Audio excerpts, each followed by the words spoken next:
game. Okay, all right.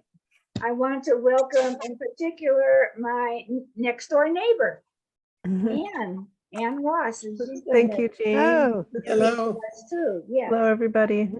Hello. Hi. Hello. Okay. And is Margaret?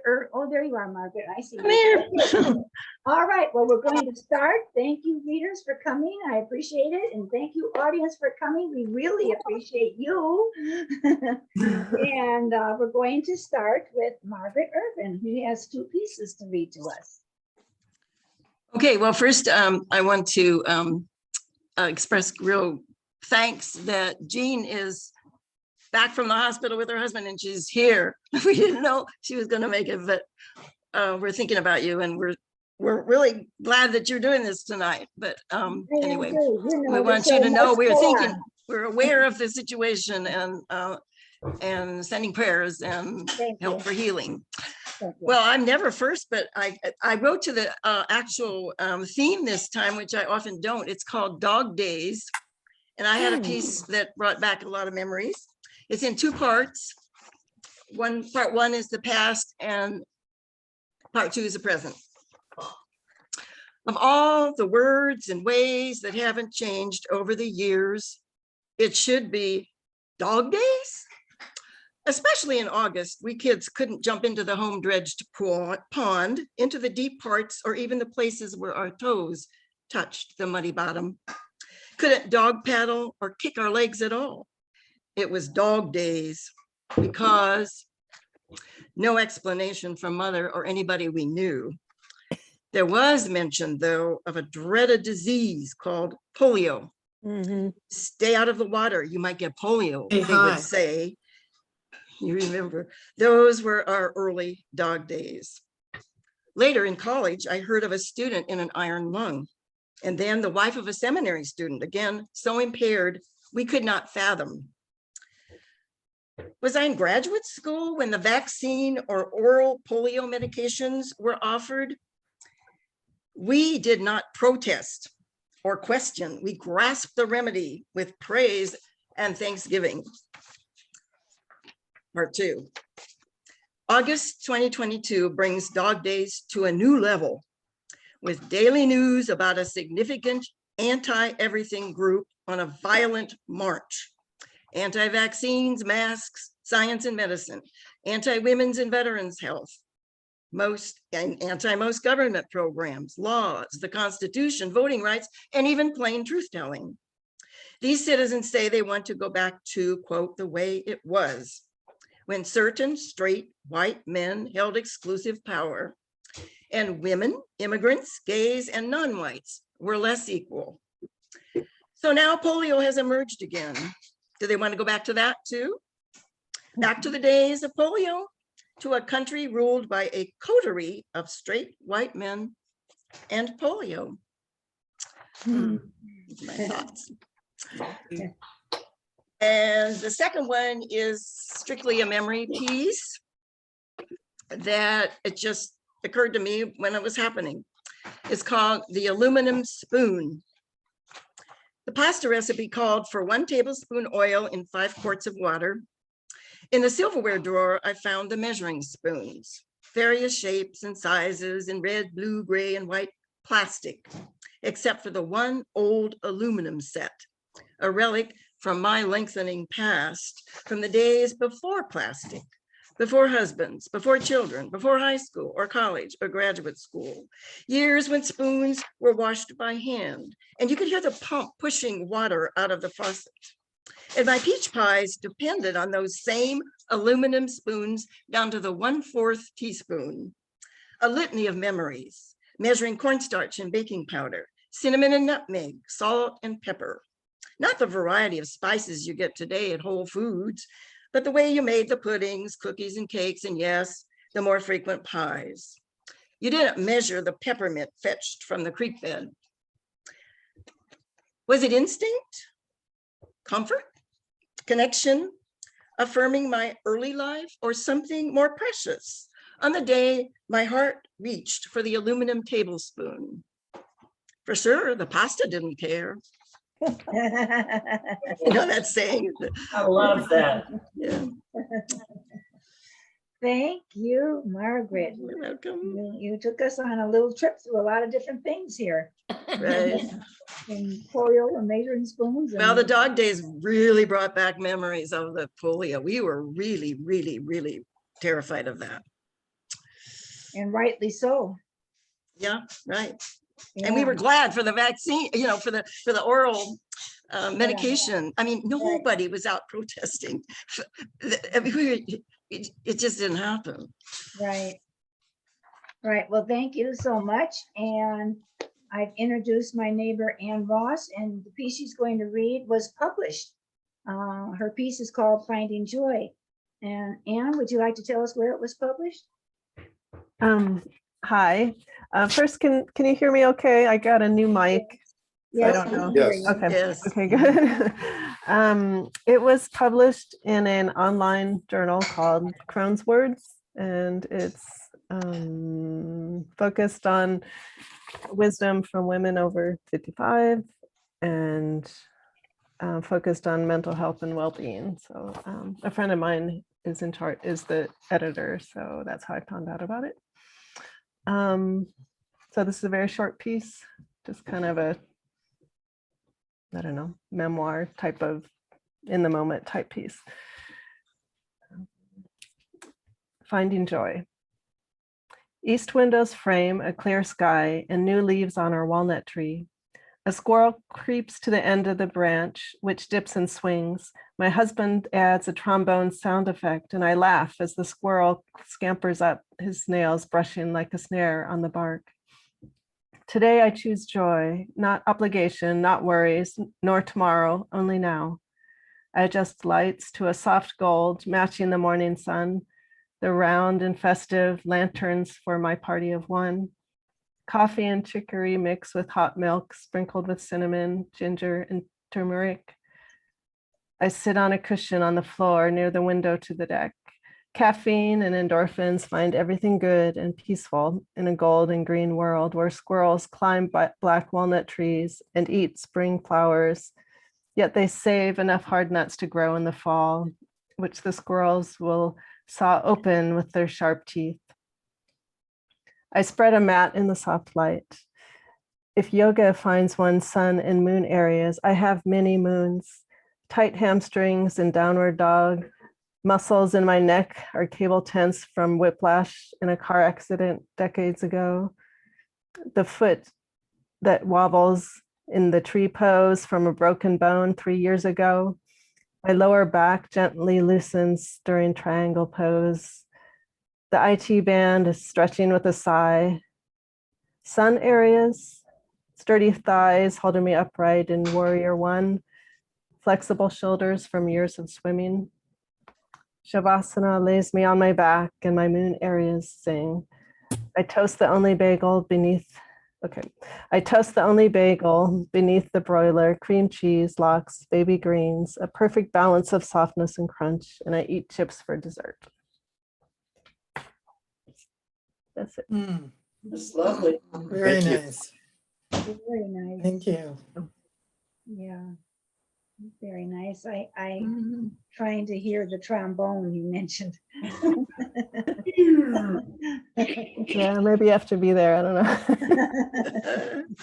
It seems so peaceful and quiet, but there's this trombone. I don't know if it was serenading the squirrel or chasing the squirrel. Yeah. I really enjoyed the coffee recipe and the whole, I could really relate to the whole ritual of sitting down in a perfect place with a perfect cup of coffee and just looking out the window, except I sit outdoors and do it. Yeah. Yeah, I'm very- wondering if, Anne, if you have connections to Louisiana, because people drink chicory coffee in Louisiana, and I've never heard anybody out here make reference to drinking anything with chicory in it. Are you from there? Yeah, I grew up in Louisiana. Oh, I've wonderful. been out here for 49 years. Yeah, my brother used to live in New Orleans for a while. So Oh, I visit. and- okay. Yeah, Well, there's I the love the connection. area. Yeah, yeah. Connection. Good. Well, thank you, Anne.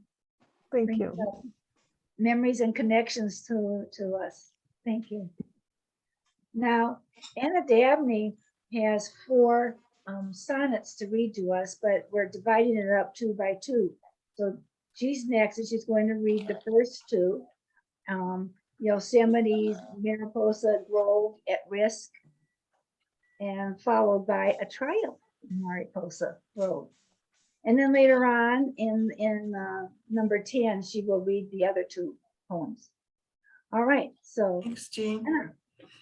The first one I wrote July 12th, when the fire was just getting started in Mariposa Grove in that area. And the second one I wrote August 7th. I first saw Yosemite in '63, a month before I departed for Turkey.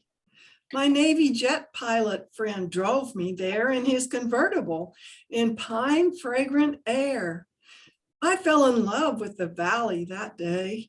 I returned in '68 for a 3-day stay. My husband and I camped under clear skies. Today, smoke-choked air in Yosemite defies efforts of firefighters trying to spare the 2,000-year-old sequoias there. These towering giants may not survive in Mariposa Grove, where they have thrived. Firefighters are valiantly trying to spare majestic trees that oxygenate air. The second one, what a big difference. A triumph in Mariposa Grove. The Washburn fire is now almost contained. Only mop-up firefighting crews remained of more than 1,600 initially. The news is good, as announced officially. No majestic sequoias were destroyed thanks to firefighting techniques they employed. 500 giants were spared in the grove, some of them more than 2,000 years old. 3 factors led to firefighting success. Plentiful crews and equipment addressed the fire conditions, which weren't that extreme. Flames stayed lower than in tragic fires seen. This feat was due largely to controlled burns, brush removal, and thinning small trees, as we've learned. So there's talk now about using the same techniques to protect the other areas that have giant sequoias, because this technique works so well in this area.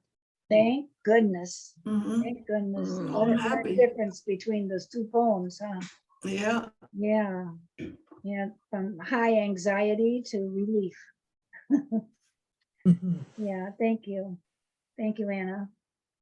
And next we have Earl reading. I think the title is Clan-a-Log. Is that right, Earl? Doing the Clan-a-Log, or how I spent some of the summer this year. Okay, here we go. Doing the Clan-a-Log. Last November, I was invited to join a number of my high school classmates from Piedmont High for dinner in Sausalito. We were meeting to begin organizing our 60th reunion to be held sometime in the summer of 2022. Some of them wondered if I would again do the Clan-a-Log. Back in high school, our yearbook was called the Clan-a-Log, appropriate for our Scottish Piedmont Highlander theme.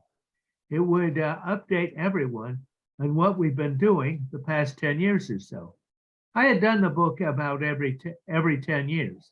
In 1992, 2002, 2012, and I would be doing it again in 2022.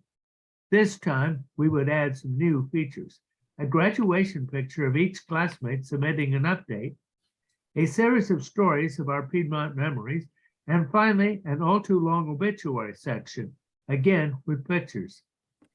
It had been a daunting task each time I had done it, but I love stories and gladly took up my task. I told them November was too early to start collecting stories, but at least I could design the cover. I finally designed it in July. There is only one real trick to doing a project like this: be organized. I would start out with the preliminaries, the things I needed to do before we asked classmates to send in their stories. First, I got out my 1962 Clanalog and scanned in all our graduation pictures and put them into a folder. I then took each of 16 pages of photos and cropped out each picture one at a time, labeled it with the student's last and first name, and filed it into each one into another folder. The pictures would be in alphabetical order. I could quickly retrieve any picture I needed. In early May, the reunion committee again met on Zoom. A notice would be emailed out in a few days inviting Clanalog updates. Kim, the committee chair, asked for a weekly report of those submitting stories so he could see how it was going. A few stories came in via email.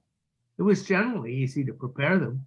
I'd copy the story from the email and put it into Notepad to strip out any formatting. I then placed the story into a Word document, do any necessary edits, and add the head notes and their pictures, if one was available. I then email the story back to its contributor, and they could make any necessary changes or corrections. Each story went into a folder with the contributor's name on it, again, in last and first name order, so I could quickly assemble the book once the deadline passed. 2 weeks before the deadline, I had only 18 stories. I asked Kim to send out a special reminder. It helped a bit. By deadline, I had 36 stories and one came in a day late. It was sad to see so few stories compared to the 73 stories I had 10 years earlier. So I began to put the sections of the book together. First the classmate stories, then our Piedmont memories, and finally the obituaries. When I did that, the headings went wild, merrily cascading through other sections where they did not belong. I learned a little about sections which control the problem. Then the page numbers refused to work. I had a friend in a creative writing group I belonged to help me out. She was able to fix the page numbers. She told me I needed to learn about styles, but it was too late for this book. It was ready to go well before deadline. First, I sent the Clanalog out to the reunion committee and asked them to read it and let me know if they found any problems. By the next day, I heard from several people. They had planned to quickly glance at it, only to find they could not put it down. They read for hours, retiring in the wee hours of the morning. A week later, Kim sent it out to the class. He advised me that I would get lots of compliments. To date, I've received just one email, a single email about the Clanalog. At the reunion, people heaped lavish praise on me. I had a fun time doing this job and would happily do it again. Whether I will be able to do it again at age 88 or whether there will be a reunion in 2032 remains to be seen. The cat asleep in my lap does not want a reunion. She thinks her 3 brothers and 2 sisters were a pain. Very good. So to me, that's life with computers, you know, the good and the bad and the ugly. I guess they're moving around. Oh, that's what's happening. Yep, switcheroo, Jane. Oh, Yeah, okay. You changed places on the screen too. All right, Kathy's turn. Okay, it's kind of corny, but here goes. The dog days of summer. Ah, the dog days of summer hot. A glass of cold water hits the spot. Go for a swim or whatever whim. Sit in the shade of a tree and read a book carefree. The first use of dog days was in 1538. The rising of Sirius, the dog store, its mate. I scream for ice cream. Oh, it's hot. Coolness I wish. Turn on the AC, make it cool for me. Sunshine can be nice and warm, but boiling hot is no charm.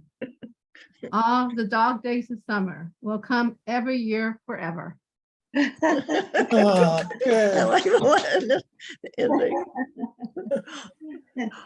We enjoy that. Oh, good. Yeah. Also, Kathy, corn is part of summer too. You were saying it was corny, so I say corn is part of summer too. Oh, Right. good. So right on time. Thank you. Oh, you're welcome. Yeah. And now we go on to Babs. Okay. Well, I took the opportunity to take the theme literally. Can everyone hear me okay? Because Yes. I'm having an I awfully can. hard time No, hearing you're the good. majority of people. I'm You're good. straining to hear people. Oh, you're good. Yeah, you're Yeah. good. Okay. My beautiful boy. In my house, love and joy abound. The tapping of toes, the jangle of tags are the new sounds. A walk times 3 is our daily routine. And later, scratches, kisses, and belly rubs are the scene. He came from Phoenix, where the sun is hot. He has no fear of wrinkles that sunbathing must stop. With a few furry friends, sometimes play dates. But at 8 years old and neutered, he's without female mates. Scruffs in the grass with his front and back feet, twitches of his legs when he's in deep sleep. A kung fu styled stretch when he awakes. A wide smile on my face he always creates. At rare times, he's been too protective. I admit this is my reluctant perspective. But with special training in our near future, no friends or visitors will need a suture. He's changed my life in so many ways. I hope his sweet face will be with me to stay. I will do my part and the best that I can to care for his health and ensure this plan. Most of his behaviors fill and warm my heart. But when he played escape artist, he gave me a start. He jumped out of our moving car Oh my. to sprint for a squirrel, giving me a shock and my stomach a whirl. His name is Kiva, to honor his place near Puebloan ruins and their sacred ceremonial space. But recently, he was called Kiwi Wonder, the reason for his car escape, unnecessary to ponder. Because foolishly, once in 14 months, he wasn't tethered. His silent flight out a half-opened window apparently needed no feathers. So I promise never to repeat that mistake, regardless of convenience or the short distance. It will be safety for his sake. Uh-oh. Oh, thank goodness. Thank goodness. Hey, baby. Yeah. Hey, baby. Where is You he? guys will indulge me one, Yes, Show us. yes. one quick second. Oh my One goodness. quick second. Something out of the hat. This is my precious. Oh, my goodness. Oh, Say adorable. hello to everybody, sweet baby. Adorable hello. baby. Oh, he is sweet. And he's much smaller than he looks. He's much smaller than he looks right there. He's tiny. Oh. And I am not joking, without sound, my car was driving 5 miles an hour in my complex. The window was barely open the width of his body. Oh my God. And he jumped out without injuring himself, without hurting his legs, without scruffing his little precious face. He literally like flew out this very narrow space. And if I had been driving any faster, I don't know what would have happened. Oh my But- gosh. Gosh. Really but- cute. Gosh. Wow. What a story, and in rhyme yet, Oh, too. he's a sweetie. I'm impressed, Babs. Oh, he's a real Yeah, sweetie. I see why it's called My Beautiful Boy. Well, you know what? I realized that was a song by John Lennon. Oh. And I wasn't really making any sort of connection, but I was constantly just recalling him, my sweet, beautiful boy. And that's why I named it that, because he's just, Oh, congratulations. Oh, Yeah. that was wonderful. I Thank you. adopted him 4 months ago and drove 1,500 miles round trip with 4 nights on the road to pick him up in Phoenix. That was just 4 months ago? Has to be longer. Well, 15 months Oh, ago. that sounds much better. I was gonna say more like Yeah. 14. Yeah, yeah, okay. Babs, how old is he?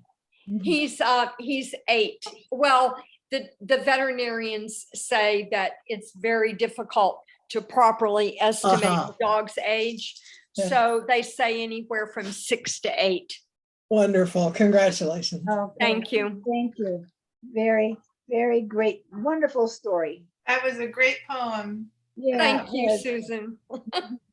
And my Now- dog was riveted. yeah. Pardon? My dog loved it. Oh, thank you. Maybe they can meet one day. I asked Maybe. Reverend Ben on Thursday when I went to the office to pick up postcards that Suzanne had prepared for me. And I asked him if he would be doing a blessing of the animals. And he said, well, I've done that before. And I said, I'd really like that.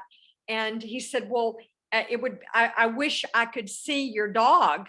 And I said, well, I just happened to have him in the car. And so he went out and took photos for his daughter. Photos of Kiva. Oh, the blessing Did he bless him? What? Did he bless him?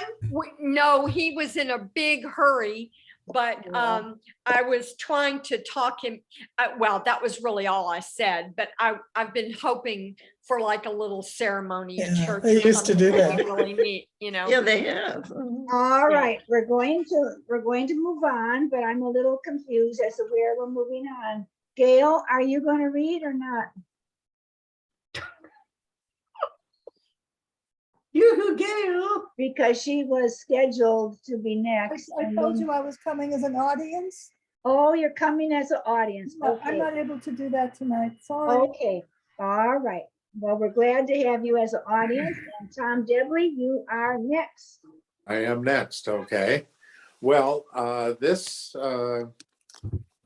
60 years ago this summer, my dog days are the prelude to the story. And the only way I can describe my dog days is if you remember the movie American Graffiti, which was set in 1962, that was me. Just hanging out in Hollywood. So, and this is part of my memoir. So this is a story that follows that in terms of how that fall became a point at which completely changed my life. So here we go. For 35 days, starting in mid-October 1962, the Cuban Missile Crisis became an international incident of critical importance to the world as Russian nuclear missiles were being installed in Cuba, 90 miles off the Florida coast. We were on the brink of full-scale nuclear war. The entire country, for that matter, the world, was on edge. Tensions kept mounting day by day, when on October 24th, I was swallowed up by a terrifying fear that engulfed Los Angeles. Joe Quinn, the Los Angeles Civil Defense Director, became a loose cannon that day when he took it upon himself to call a news conference to urge people to stock up with a 2-week supply of groceries and a full tank of gas in their cars. In the event of a national emergency, Quinn said, it is highly likely President Kennedy will sign an executive order already prepared, closing all retail outlets, including grocery stores, for 5 days. And Quinn added, grocery stores, quote, would be sold out 5 minutes after the first shot that goes off. It's a question of control. Quinn admitted during questioning that there was no order to announce what he did from civil defense higher-ups in Washington, adding he could do it independently. One news reporter, Richley Cummings of the Civic Center News Agency, wrote presciently that Quinn was, quote, urging what looked like a run on food supplies and gasoline.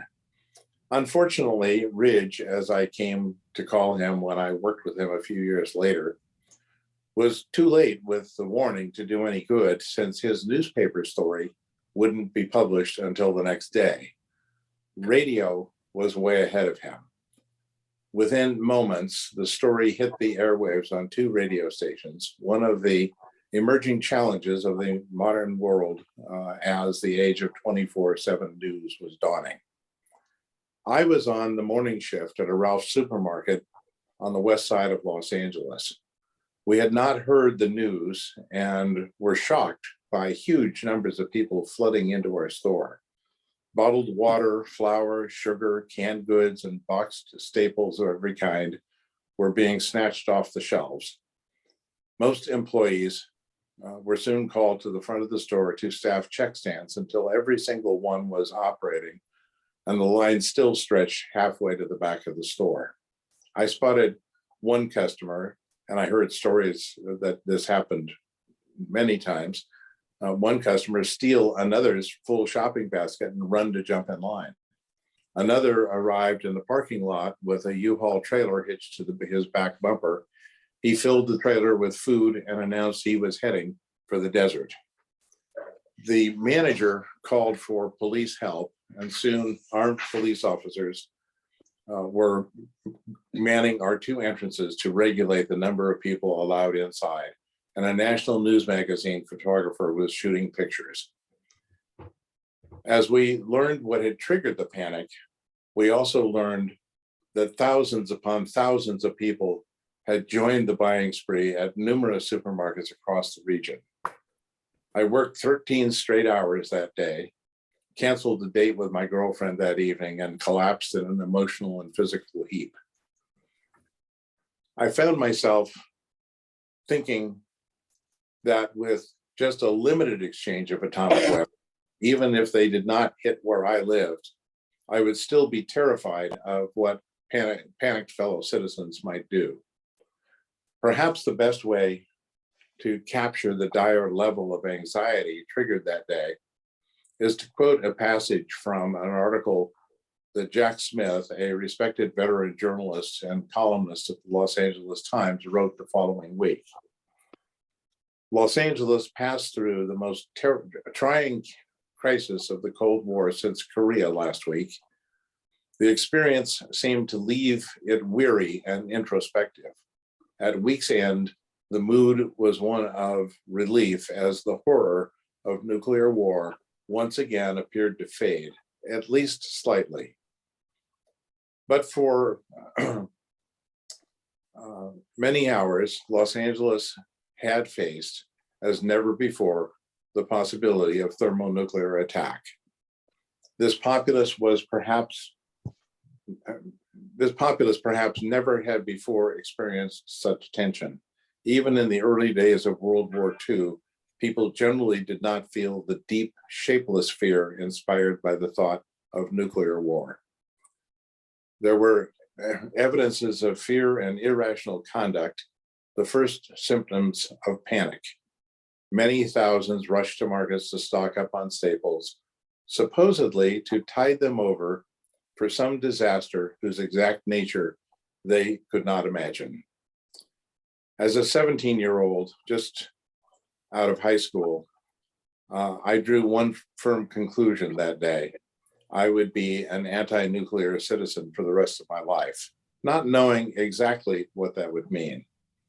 And seeing my picture in Newsweek magazine, I resolved that I had to find something more meaningful to do with my life. And so the next fall, enrolled in college. And that's that little segment of my someday memoir. Yes. Very good. Very good. Wow. Yeah, it's interesting what transpires to make these changes in our direction in our lives. You know, what happens and we find ourselves on another path we hadn't anticipated. Yes, Yeah. yes. Yeah, it's very, very interesting to me. Yeah. Yeah, and it's interesting writing this memoir, which is, I don't know, I'm at 18,000 words at this point and growing. But yeah, sort of going back and rethinking, remembering, finding old files, going through them. Yeah, that's fun, isn't it? It is. Looking around in your own personal history and finding things that maybe you even forgot about. Yeah. Yeah, yeah. Yeah. Well, I'm looking forward to reading your memoir. Someday. When will it be published? Thank you, Tom. And now we go to Tom Elkima. Well, this is, I call this nepotism in the San Joaquin Valley. Oh. When I was 16 years old, I worked for a farmer that had a machine that would knock almonds from the tree to the ground. This machine had two levers. It was almost like a caterpillar, and it had a long shaft on, and at the end of the shaft, it had something like a, I guess a thing, what do they call it, to break concrete? Anyway. Jackhammer? Jackhammer, thank you. So this jackhammer thing had a rubber part at the end, and I would move both levers forward and go against the tree, push a little button, and it would shake all the almonds off the tree. Oh my goodness. Oh my God. And so anyway, and then I would back up again and I hit another limb, you know, go against it and push the button, and down went the almonds, right? So anyway, these days were very long, and I have this habit of not taking breaks. So I would work sometimes 7 or 8 hours without a break. And then one day when I was driving home, I fell asleep. There was a road with a T, and if you continued straight, you ended up in an almond. We call them almonds. Normal people call them almonds, but we call them almonds. We knock the L out of them. So anyway, I ran the stop sign, and it was a police officer on a motorcycle 10 feet away, and I almost hit him. And I woke up, and this policeman was standing there, and he said, "What do you think you're doing? Are you intoxicated?" And I said, "No." I said, "I worked a long day. I work hard." So he wrote me a ticket. The next day, I went to my boss, Mr. Spatafora, and told him about getting a ticket. Oh, he said, "That's not a problem." He said, "You go to court and you tell the judge that you work for Mr. Spatafora." I said, "What do you mean? How did that work?" Well, about 3 weeks later, I went to court, And I'm going to say there was probably about between 60 and 70 people in the courtroom. And I walked up to the front, and the judge was hard of hearing. So there was a woman that would shout in his ear everything everyone would say. So the police officer said, Mr. I don't know how to pronounce his name. I said, Elkima, officer. I know you can't pronounce it. I'm Dutch and we have weird names. He didn't think that was funny. Anyway, so then it came my turn, and I merely said, I work for Mr. Spadafora. And the woman said, she refused. She looked straight at me. She said, so what? I'm not going to repeat it. So I said in a very loud voice to the judge, I said, I work for Mr. Spadafora. He said, dismissed. And I walked to, and all the eyes were on me. So I told him when I got back to work, he said, yeah, he said, I got the guy elected. Now he's paying me back. Yeah. That's one story I have. And if you want to hear another short story, I got another very short one. So on the 20th of last month, after 23 years, I finally sent my license back to Sacramento, and I'm no longer a yacht broker. And I've just got tired of it. But one of the most unusual boats I ever sold was about 4 years ago. I was having my colonoscopy at the Veterans Hospital. And one of the things I don't like is I don't like to take any drugs, legal or illegal. So I told the doctor that I don't want any anesthesia. I want to take it like a man, right? And I said, and so anyway, so one of the things I'll tell you about myself, if I went anywhere I go, I always take my pen and my CBS reporter's notebook. So this went under my arm, and then my cell phone went under this arm. And the nurse said, she was like a Filipino version of Nurse Cratchit. She said, where's your cell phone? And I said, what cell phone? Thank goodness I turned the volume down so it wouldn't ring, just vibrate. So anyway, I wanted to film because, you know, I don't know how many of you had colon. I wanted to film it to document. I wanted to be awake during the time. So wouldn't you know it, the phone rang, and UCSF is a teaching hospital. So we have a physician, and then we have about 12 students that are watching the procedure. At that point, the phone rang, and this guy, I put it on speakerphone, and this guy said, is this Tom Elkima? I said, yes. And do you have that boat for sale? I said, yes, we do. And that was a Corsair, which is a trimaran. And he said, I know you're asking $40,000 for the boat. Do you think you'll take 35? And I said, yes. I didn't tell him that, but we're thinking about, I just got approval the next day before to lower the price to 35. So I knew we had a deal. So I said, okay. I said, are you in front of your computer? And he said, yes. And every so often, you know, the pain of the little thing that goes where the sun doesn't shine would kind of jab me. And I go, oh, like this. And he said, are you okay? I said, we just have bad cell coverage here.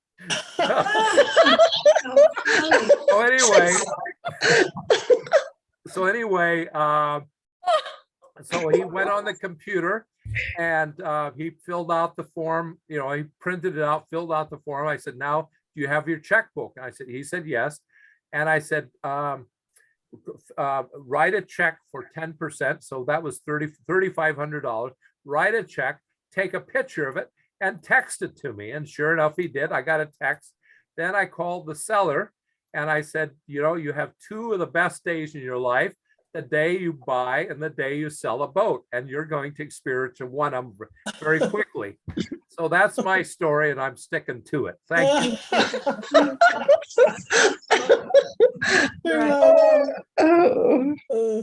Good. Oh my God. Only me. Well, Tom, I've got to comment on your first story. I can't remember the name, the name of it, but the thing that shakes the tree.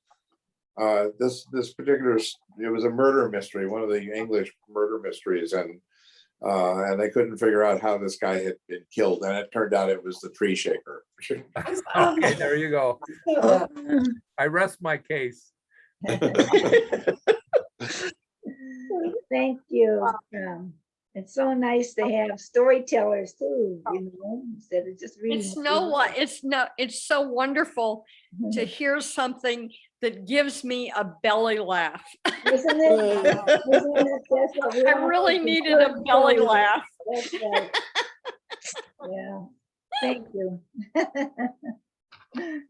And on to Lynn Gentry. Well, hello, everybody. Hello. I gotta sit up. Oof.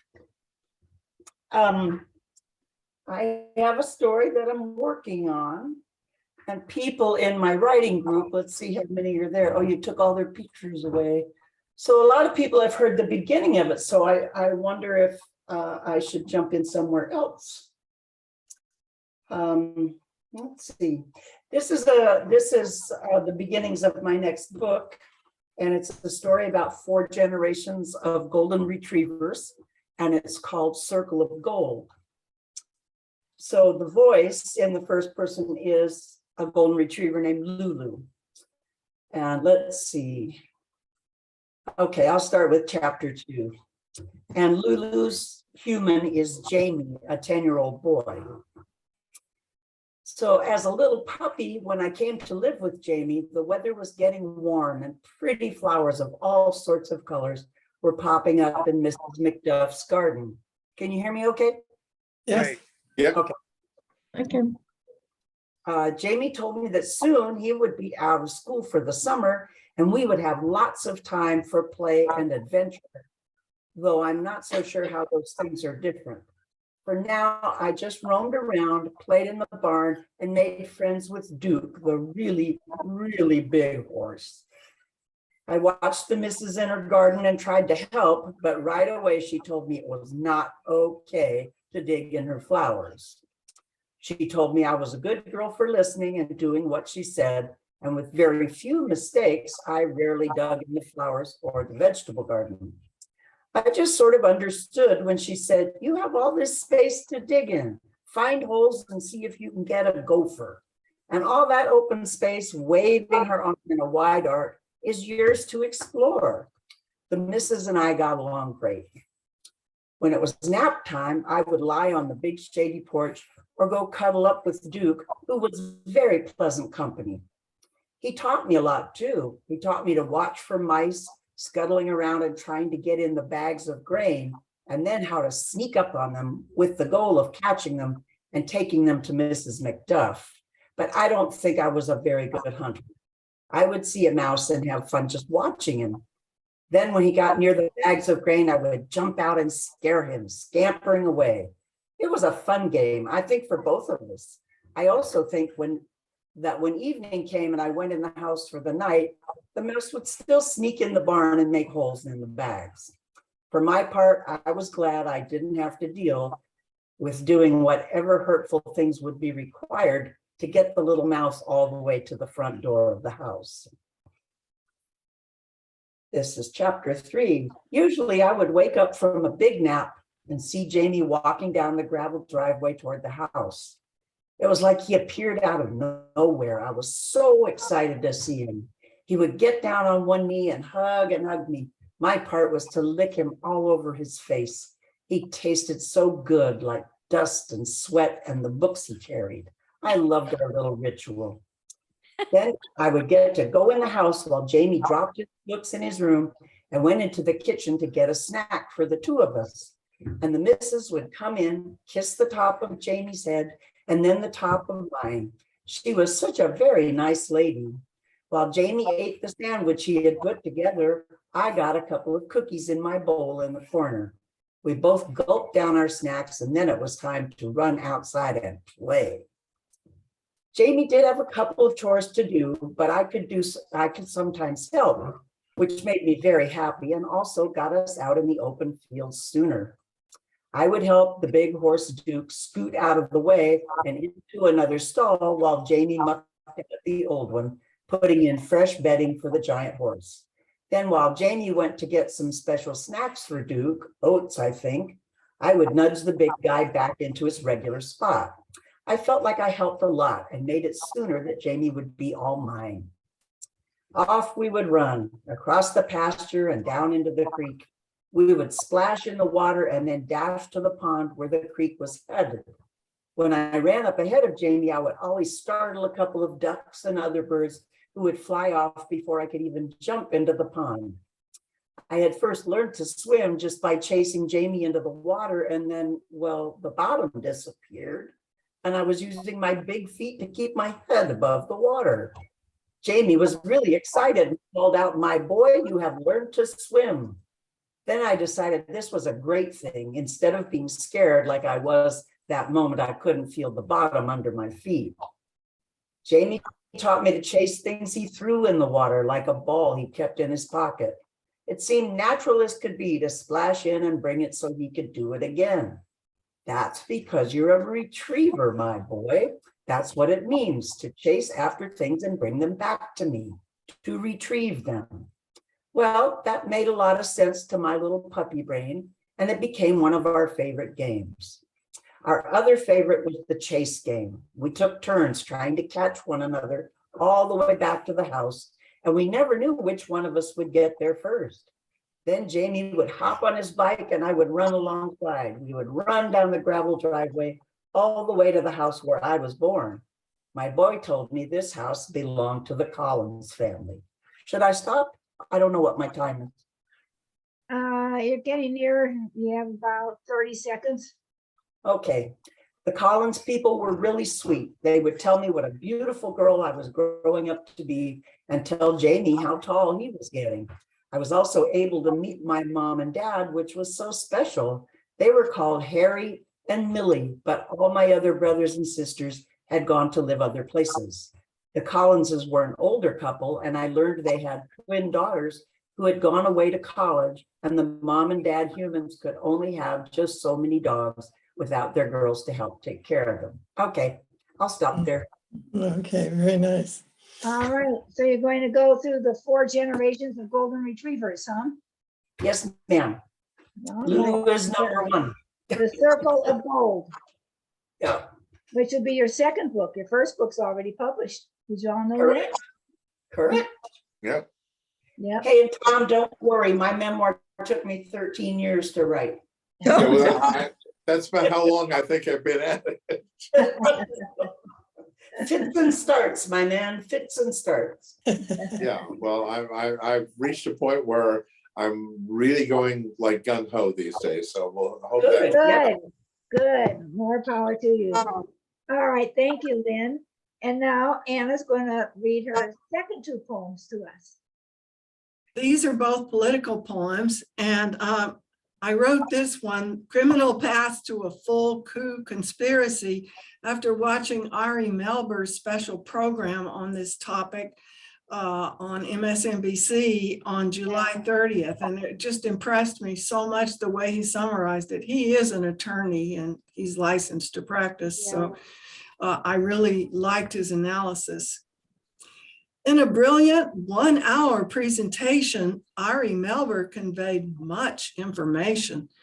Trump's strategies were broader than we knew, using 8 pathways to effect a coup. With each new step, his schemes became grimmer as Trump saw his chances to win grow dimmer. At first, there were cases he couldn't win. His inept lawyers had briefs that were thin. Next, fake electors they planned to install if things didn't go Trump's way in the fall.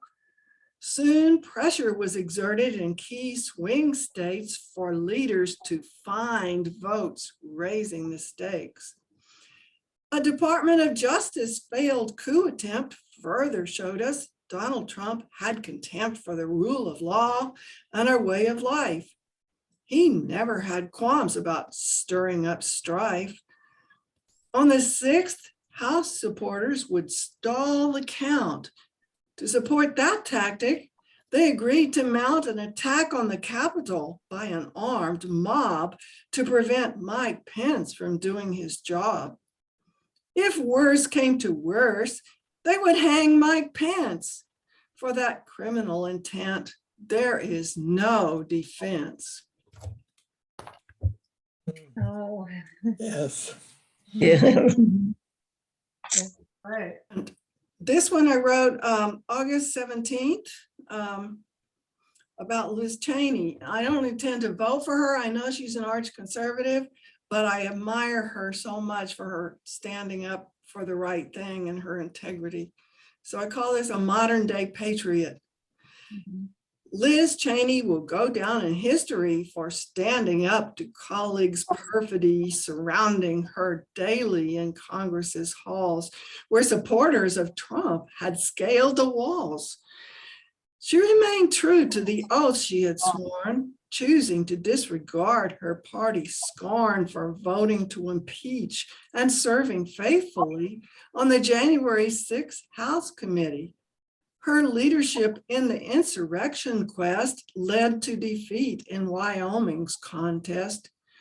She will serve out the year, but has other plans to serve our country as this crucial time demands.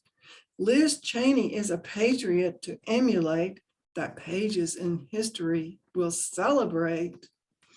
I believe she intends to act as a spoiler if Trump tries running again, that would dilute the vote that he would get. And she said her goal was to make sure that Trump never got anywhere near the White House again. So I admire her for what she's doing. So good. Yes, yes. Really good, Hannah. That was fabulous. Thank you very much. Yeah. No, Thank you, agreed. thank you. Yeah, He's my hero too. Yeah, yeah. You express what's happening so succinctly. It's really astonishing to me. You know, I would take pages to explain everything. normally I would write a 14-line sonnet, but this one about the plots and the coup conspiracy took 22 lines. All of 22 lines. Oh my Oh, God. Can I say something? I Yeah. saw on Facebook today, somebody wrote, I will say this for Liz Cheney. She was wrong about all but one thing, but that one thing was the most important thing. And she gave up more than most of us have to try to save it. That's right. Yeah. I agree. Yes. Right. The courage she has is just amazing. That's right. Anna, you did a really good job of summarizing R.A. Milber's report. Thank you. I really worked at it. Yeah. I saw the show. I Wasn't thought it? it was just fabulous how well he summarized it. Yeah. I like him a lot. Step by step deeper into the Yeah. text. Yeah. But you summarized his and then made it rhyme. I know. She's astonishing. Thank you. Thanks for Thank you, Anna. listening. Now I understand that Sharon was going to read. Is she here? I guess think Cliff something. is Yeah, I next. didn't see Aren't you Cliff. next, Cliff? That Sharon Notableman I was expecting. Let's see her. Yeah, and so she was going to be the last reader, but since she's not here, Cliff will be our last reader. So Cliff, your turn. Okay, like Lynn and Babs, I decided to write about dogs. No more dogs in this family, I stated emphatically. I hope this would be the last word in the matter. It's not that I didn't think having a dog would be a good experience for the children, at least theoretically. God knows we tried. We'd already had 3 dogs. The first was saved from the Oakland SPCA shelter. Honey was a beautiful, sweet-tempered dog. She did, however, kill Hopper, the pet rabbit, in a rather gruesome manner. Ooh. She could not refrain from jumping up on people. She terrorized our toddlers by knocking them over in her enthusiasm. She continually violated a wide range of indoor doggy rules. Maybe it was just the wrong time in our family's life. to civilize a dog. We already had plenty of babies to deal with. A few years later, we tried again. Perhaps the problem with the first dog, we thought, had been her early experiences in the dog pound. This time we would get a brand new puppy and ensure that it had nothing but happy puppyhood experiences. Timmy was a lovely Australian Shepherd who had only one antisocial habit. Australian Shepherds are work dogs bred with the instinct to herd sheep. Timmy didn't have access to any sheep in Piedmont, so he herded children instead. This breed drives sheep by nipping at their heels.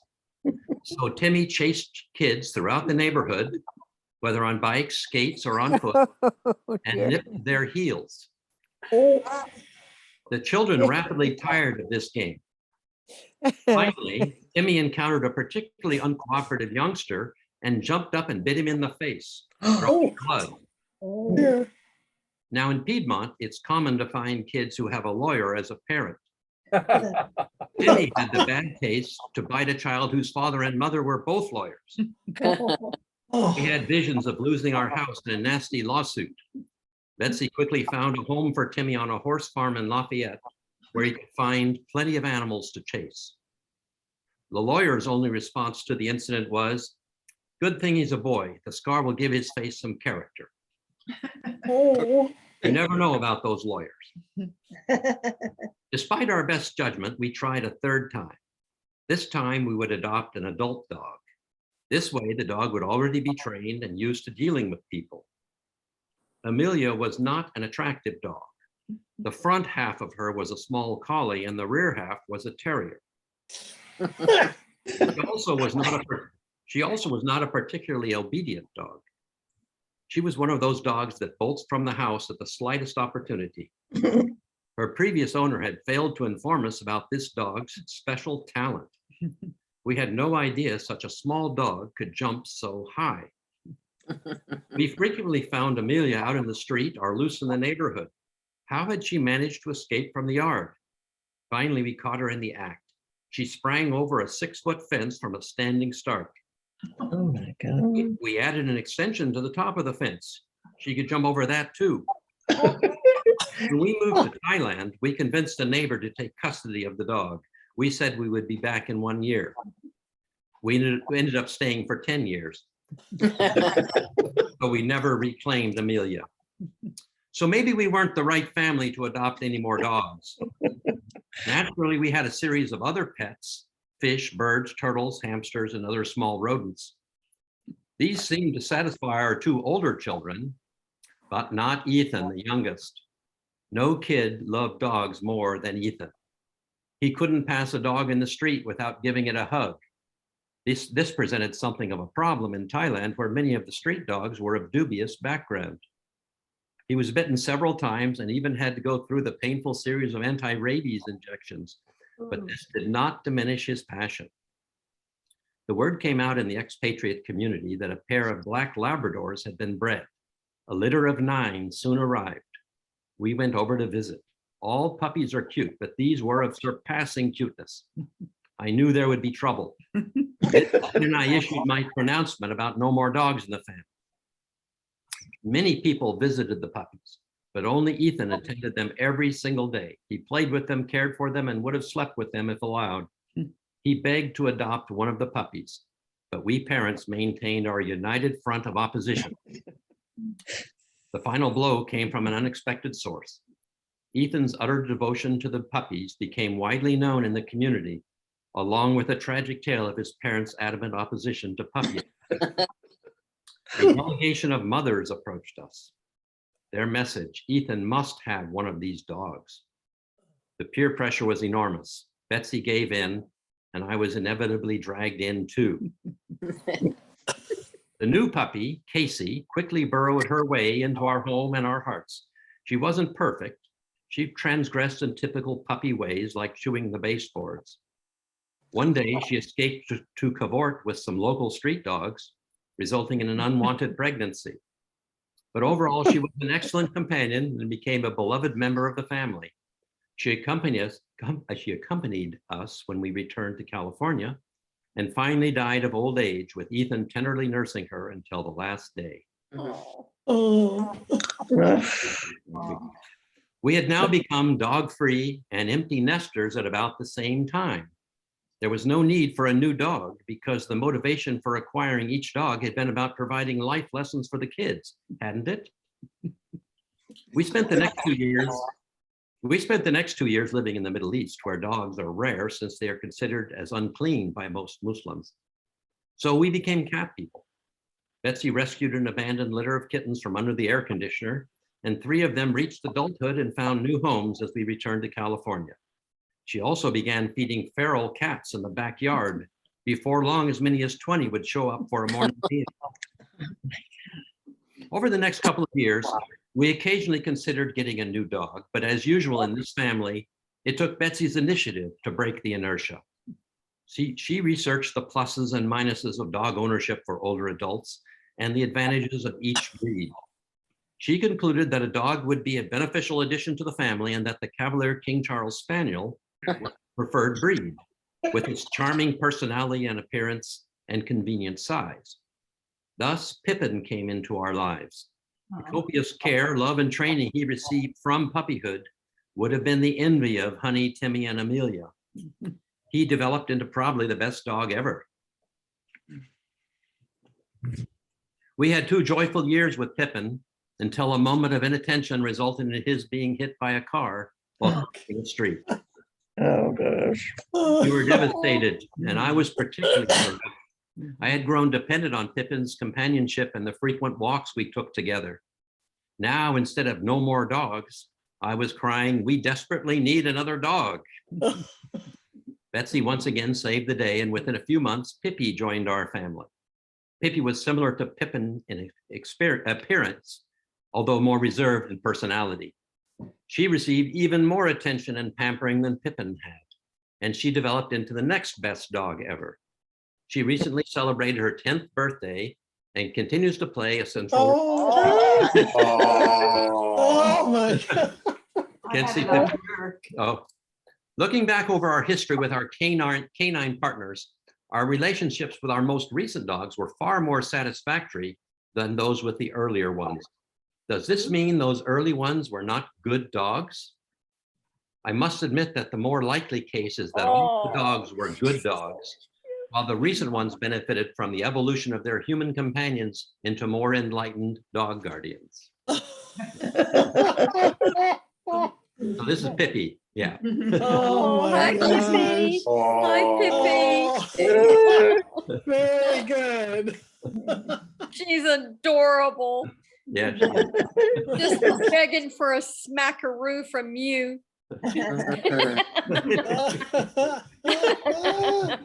Oh, thank you. That was delightful. It was delightful. And there you have it.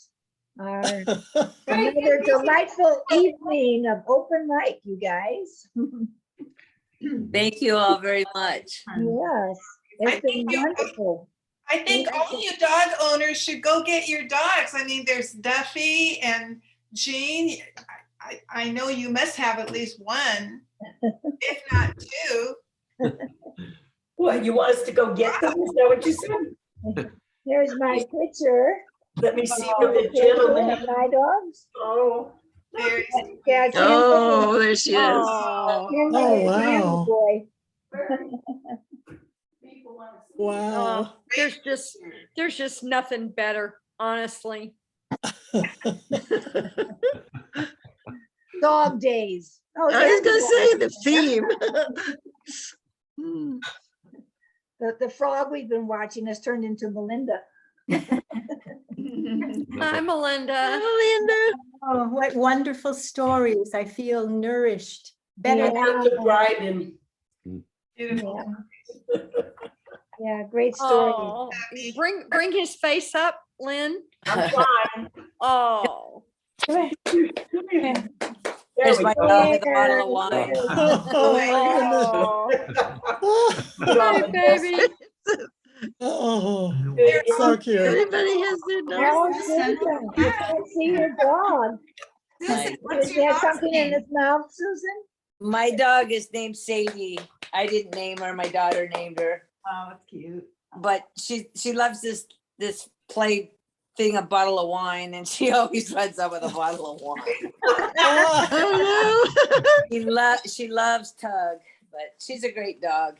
Yeah, she was. Maybe we should start an NPC dog play group. Yeah, that'd be fun.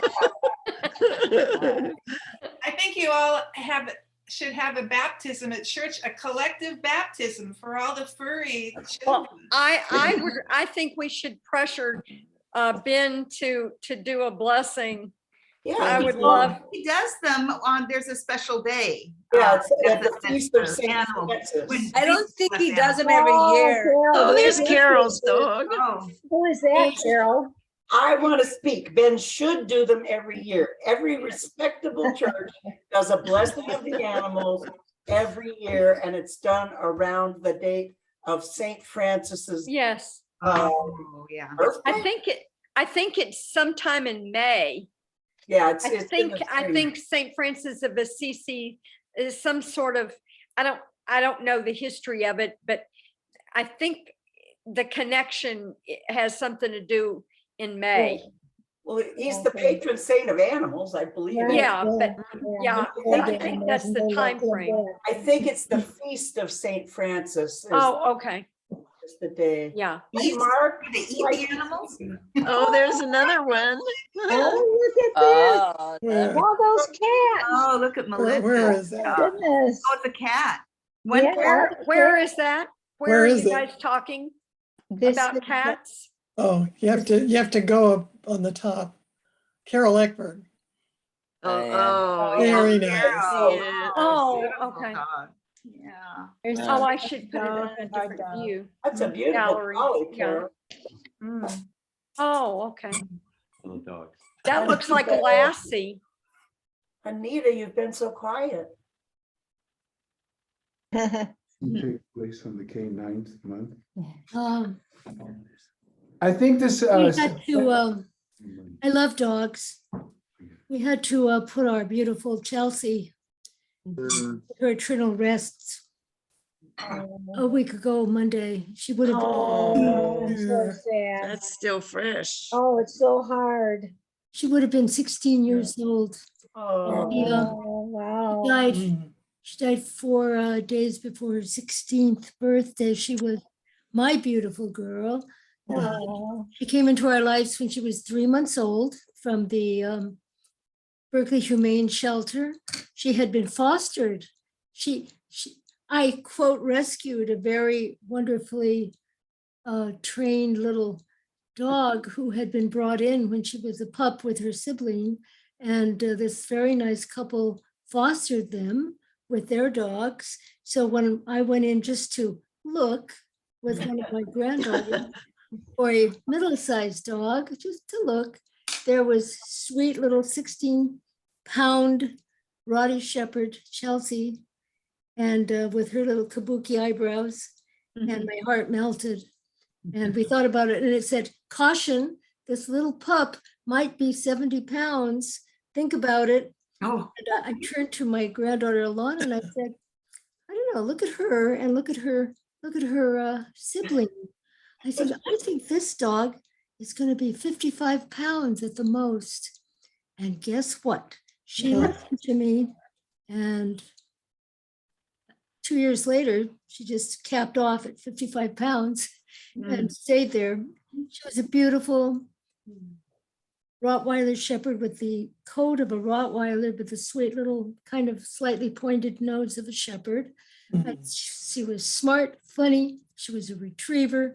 She would bring home tennis balls, basketballs that were slightly deflated, pine cones, and everything. And when she was bringing almost a branch of a limb of a tree, and she was coming home behind us, and people stopped their cars. I live in the hill. Said, "Lady, is that dog walking behind? Is that your dog?" Yes. She always has to bring something home from a walk. Anyway, she had our heart, and she had a good life, and she was very healthy most of her life. I said, I used to look at her and say, I could call you Prius. You have such hybrid vigor. But finally, towards the end of her life, she had the arthritis of a shepherd. She lived so long for a largish dog that she started to get cataracts and just got weaker. And Beautiful. yeah, she's a wonderful dog. She'll always live in our hearts and memories. So yeah, I was just quiet and listening about your dogs. Yeah. Thank you for telling us. Yeah, I'm so sorry. It's so hard to lose a dog. What Sarah Kohlberg said was that was God's big mistake, not to make a dog's life as long as our lives. Really, Yes, we're all put on really this. true. Yeah. Yeah. I think we're put on this life to learn to love, and that since dogs learned it earlier, that's why their lives are shorter. But Yeah. that's what they think. Yeah. Yeah. Susan, you wanted to say something? Me? No. I don't, Oh, the other. the other Susan Jean. Yeah, right. Okay. Okay, go ahead, Susan. Anita, would you feel comfortable reading what you wrote, which was so beautiful about Chelsea? After Chelsea passed away, would you feel comfortable reading that? Maybe another. I don't have it with me. I wrote it online. I don't think I. No, I don't have a copy of it. I guess it's in my computer, and since I'm on computer, but anyway, thank you, Susan. Well, maybe next time. I mean, Maybe. think about doing Yeah, it the do it next time. because we will have a next time. Sure. We got two precious dudes, and I have a next time. We'll set one up. We'll set one up. We just don't have one yet. That would be good because I have it here, but if next time is good, and then Anita, you could read it. But I do have it there. Good. Okay, next time. Next time. And before we go, I want to quote Groucho Marx. Outside of a dog, a book is a man's best friend. Inside a dog, it's too dark to read.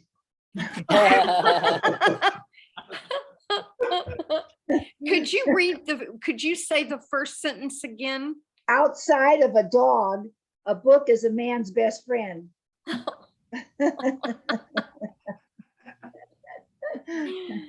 And with that, I think we'll say good night. And again, thank you to all our readers and all our audience. It's been wonderful, a wonderful night. Yeah. Yes, thank everybody Yes, for thank coming. you. Yeah. Everybody. Thank So you. fun. Bye. Hi, Mark. Thank you, Jean. Wonderful.